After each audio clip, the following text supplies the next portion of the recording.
Here, Rex Butler, welcome to the program. Reese, my pleasure. Yeah, thanks. This is Eddie Burke. Rex, I've had you on the program when you defended those young guys, Ryan and the two guys were at that party, and anyways, two young guys that went to Service High School and all.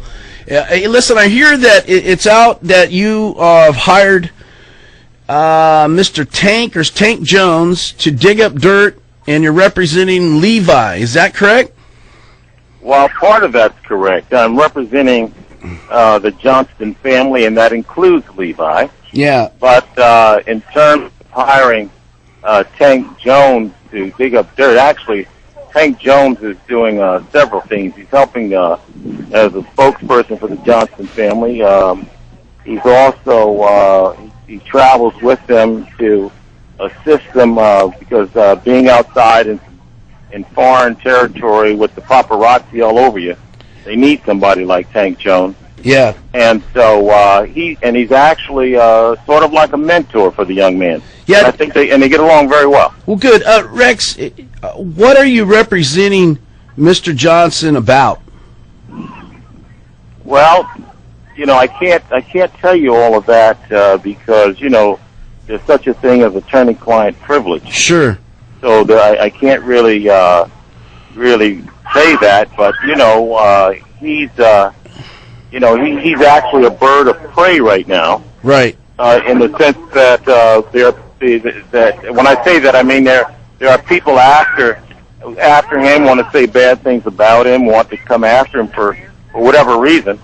So it helps to have someone that you can talk to, trust, who can give you confidential advice on how to but the counselor, things like that, especially when you're 18 years old. Yeah, but counselor, didn't your client inject himself into media when he decided to go on Tara Banks and Larry King Live, and I mean, and say probably not the most favorable things about the Palin family? I mean, isn't that kind of a little bit curious that he would now say he's the victim when he in fact injected himself?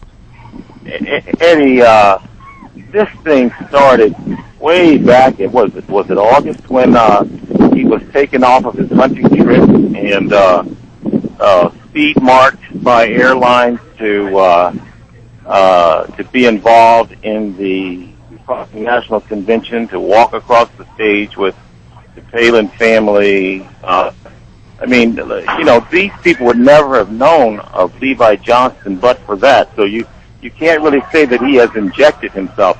And I'm going to tell you another thing, too. There's been lots of people who wanted to talk to him. He's rejected people like the National Enquirer, which has offered to pay him to sit down with him and talk about the Palin family. He's rejected that. And, when you talk about, is he saying unflattering things about the Palins, listen, this is a young man who knows a lot about the family because he was a part of that family for a while. Sure. But he has really refused to give the media what they really want. Okay, they want blood out there, and I take my hat off to this young man who is just, I mean, as I guess indigent, poor as he is, he has refused money to come on board and talk about the Palin family.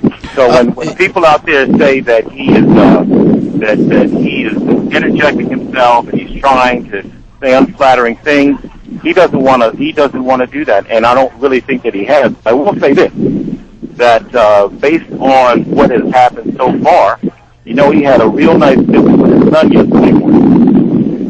We got a letter from one of the henchmen for the Palin family.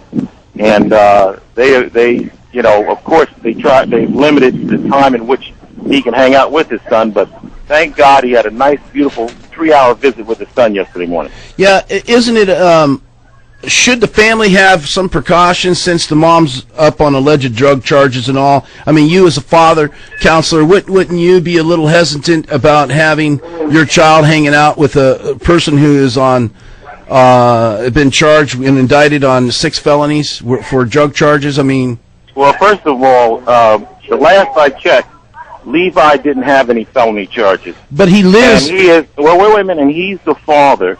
And I would suspect that, given the fact that he's a doting father, doting over his son, you should have seen him yesterday. I mean, it was a touching sight to behold. Oh, I'm sure. And his number one calling is to protect his son, which he did very beautifully yesterday. I wish the world could have seen him. So Levi doesn't have any felony charges, none pending, none on the horizon, and he's a good father. Yeah, do you foresee, or has there been any filings, any formal litigation between that you have filed, whether it's seeking custody or any other litigation? Is there any pending or something that has been filed from your office? Not by Levi, because you know what Levi would prefer to do? Not by Levi. What does that mean, Counselor? Levi would prefer to work these things out with Bristol, because you know what? They are the two primary parties.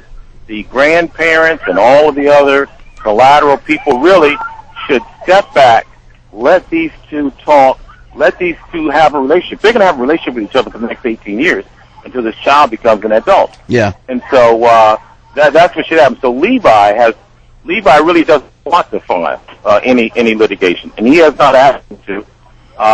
He has preferred to want to deal with Bristol, just the two of them one-on-one, and work out visitation things. And as soon as he can get a real job, because he could have, of course, accepted money and paid some child support from some of these so-called news organizations, but he's turned it down.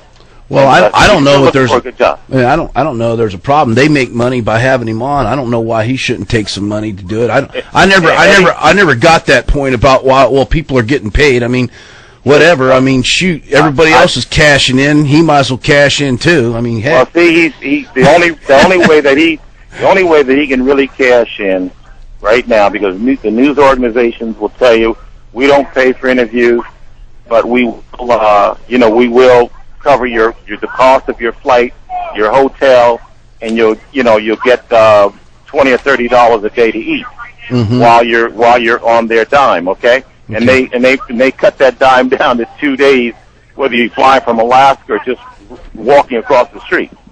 So, but the National Enquirer has called many times. My phone rings off the hook and some other news organizations, and they really want, quote unquote, we want the dirt, is what they're saying. But is your office participating in any efforts to find information about the Palins that would be used later on to discredit them? Let me tell you, Eddie, somebody came by and wanted to hire us, to dig up dirt on the Palin family, and we just told them, get out of the office and don't come back.